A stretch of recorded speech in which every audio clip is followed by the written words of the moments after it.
उदालगुरि जिल्लानि अरां गोजौ फरायसालियाव गुन उत्सव सोलिबाय थानाय समाव आसामनि मन्त्रि उरखावगोरा ब्रह्म बिथाङा गुन उत्सवनि दिथागिरि महरै नायदिंहैदों।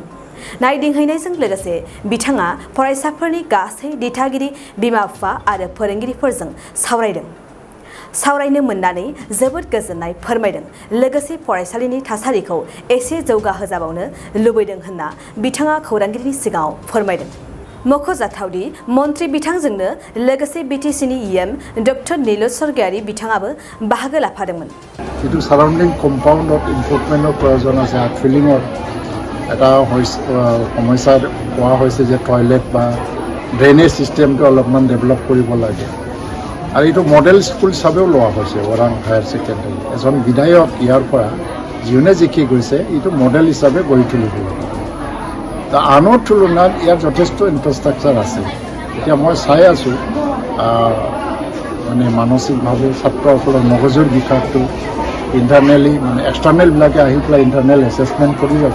তাৰ ৰিপৰ্টৰ ওপৰত নিৰ্ভৰ কৰিব স্কুলটো গুণগতভাৱে কিমান উন্নত। কিন্তু যিটো পৰিৱেশ দেখা গৈছে ইয়াত গাৰ্জেনসকল যথেষ্ট সচেতন বিশেষকৈ মহিলা গাৰ্জেনসকল আৰু যিটো ছাত্ৰৰ এনৰলমেণ্ট যথেষ্ট আছে কাৰণ স্কুলবিলাক মৰি গৈ আছে এনৰলমেণ্টৰ অভাৱ।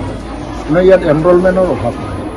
তো এটা মডেল স্কুল হ'বলৈ যিটো গৈ আছে মই ভাবোঁ যে বিধায়ক ডাঙৰীয়াই এইখন স্কুল মডেলৰ কাৰণে যে নাম লোৱা হৈছে তাৰ মানে ইয়াত মডেল হ'বৰ বাবে যিখিনি এটা ফেক্টৰ্ছবিলাক আছে সেইটো অলৰেডি আছে।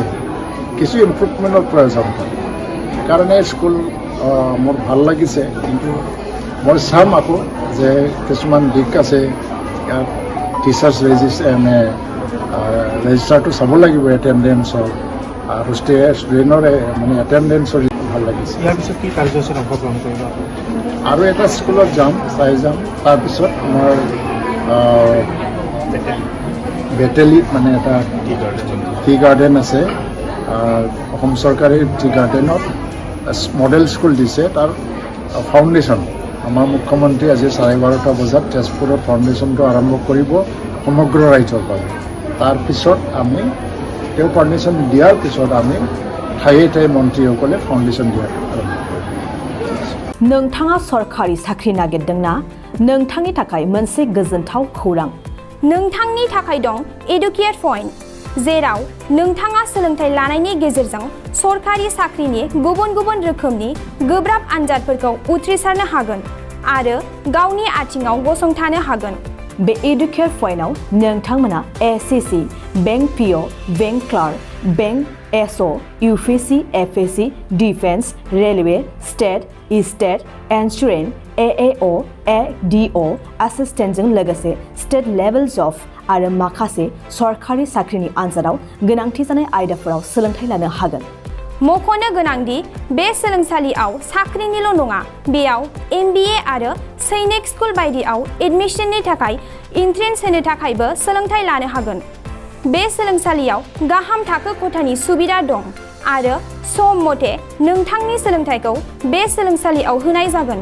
बेखौबो मिथिनांगोन दि बे एडुकेट पइन्टआव सोलोंथाइ लानानै बावैसो 2021-22 इं मायथाइनि एसएससि जिडिनि आनजादाव गासै 11 सा सोलोंसाफोरा उथ्रिसारनो हादों। बारा नङा, गासै 15,000 रांजोंनो नोंथाङा बे सोलोंसालियाव 6 दानसिम सोलोंथाइखौ लानो हागोन। बे सोलोंसालिया क'क्राझार, बरपेटा र'ड, गवालपारा आरो बङाइगावआवबो दं।